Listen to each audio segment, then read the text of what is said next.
Rule number 1. If your female characters can't pass the Bechdel test, you've already failed.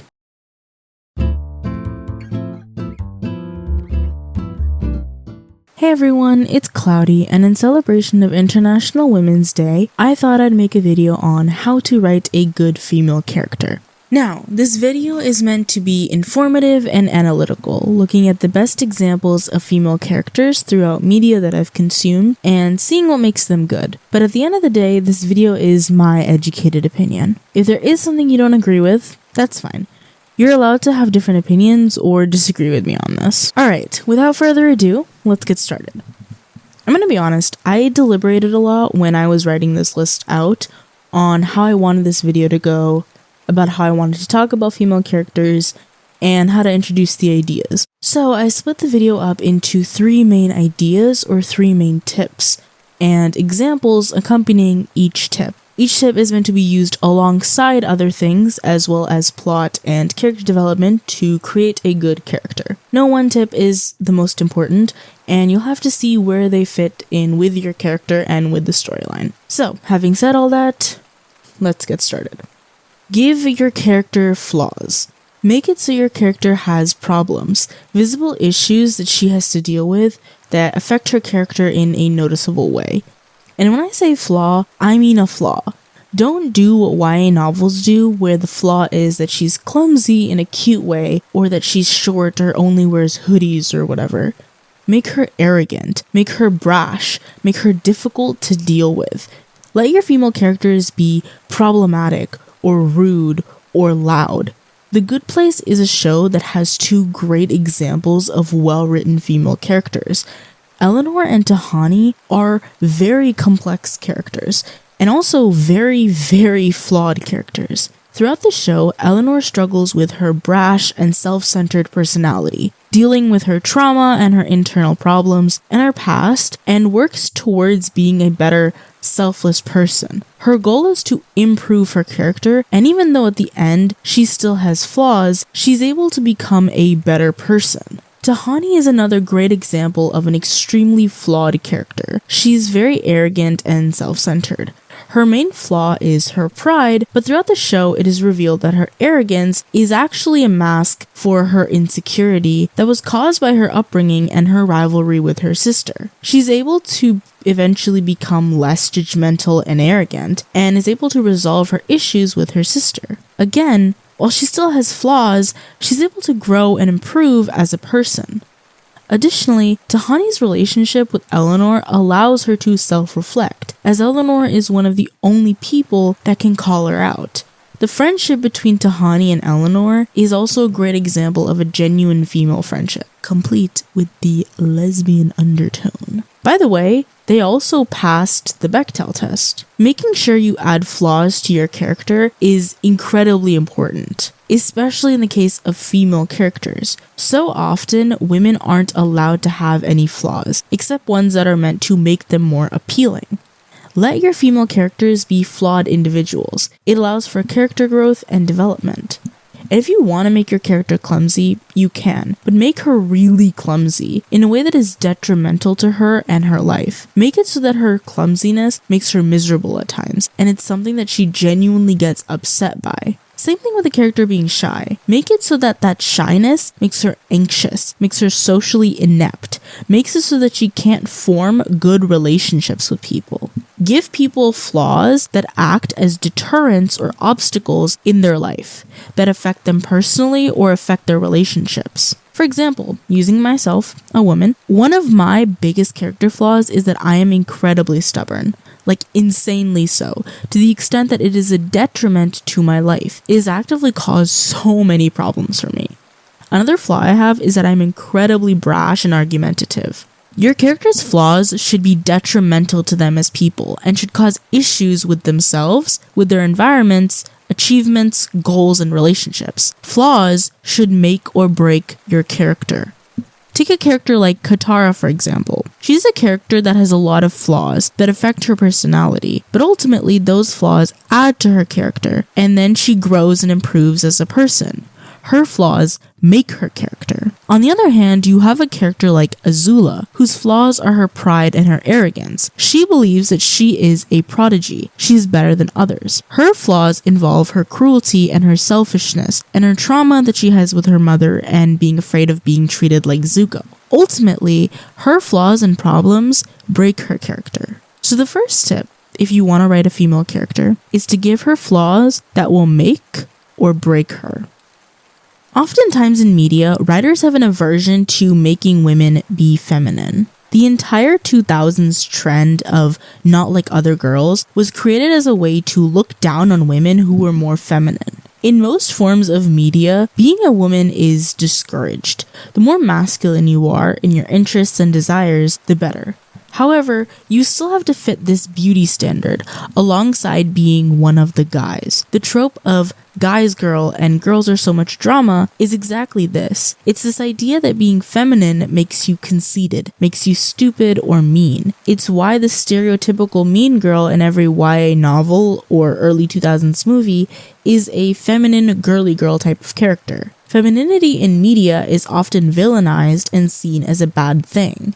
It's a very misogynistic approach because women are not one-dimensional. They're complex and multifaceted. A woman can be a tomboy and also like feminine things. You don't have to be one or the other. And one thing that is severely lacking in media is main female characters who embrace that femininity. Elle Woods is a great example of a character who is not only very feminine, but whose femininity and her traditionally feminine interests actively aid in her career. Without her knowledge of fashion and hair care, she wouldn't have been able to get that confession out of Chutney. Her interests and her strengths were her traditionally feminine hobbies. Legally Blonde is a great movie because it showcases exactly this point, that femininity is not something that causes a lacking in a character. Rather, it is something that adds to it. This is also true with other women in media that aren't as stereotypically feminine, but are still classified on that same scale. Morticia Addams is a great example of a female character who is elegant and feminine, but has her individual interests. She's complex,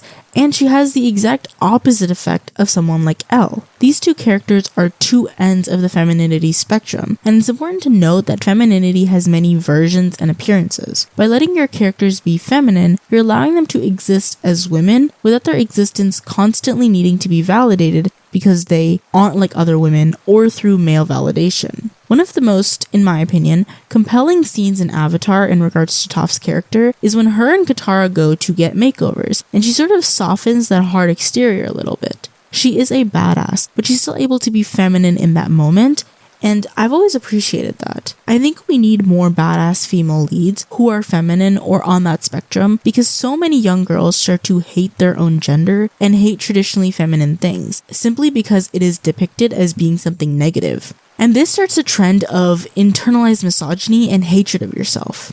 How many of you guys watching this remember being a young girl and hating the color pink because it was a girly color and you didn't want to be girly, or because all the mean girls in the movies would wear pink, or because you were told girls wear pink so you should like it, and that caused you to not like it? But I truly believe that if there were more shows that encouraged young girls and even adults to be okay with their femininity, we would all be better off. If we let girls be okay with the fact that they can like traditionally feminine things and tell them that it doesn't make them less of a person, it doesn't make them dumber, it doesn't make them lame, it's not a bad thing. So, the second tip for writing a good female character is allow her to be feminine. When we talk about good female characters, we always talk about strong women in media and how female characters that are cold and strong-faced and harsh are great examples of women in media. But I think it's important to not just have strength, but also vulnerability. You should make your female characters strong.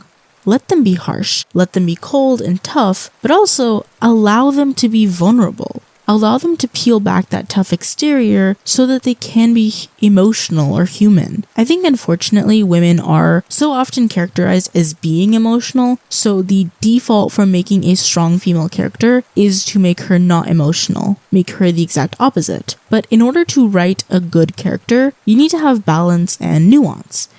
At the end of the day, the characters you're writing are human. They have emotions. They're strong, but they're also vulnerable. Vi from Arcane is a great example of a very strong, badass, tough female character who has many scenes where she is incredibly emotional and open, and that makes her an even better character. As much as I adore strong women characters, I love women who are also shown to be human, who get upset, who make mistakes, who open up. It makes me connect with them and humanizes them. It allows the character to connect with the viewer. Vi is a character who is shown as being incredibly tough. She's harsh in many ways, but ultimately she cares about people. She's angry, but she's also scared and worried about her sister.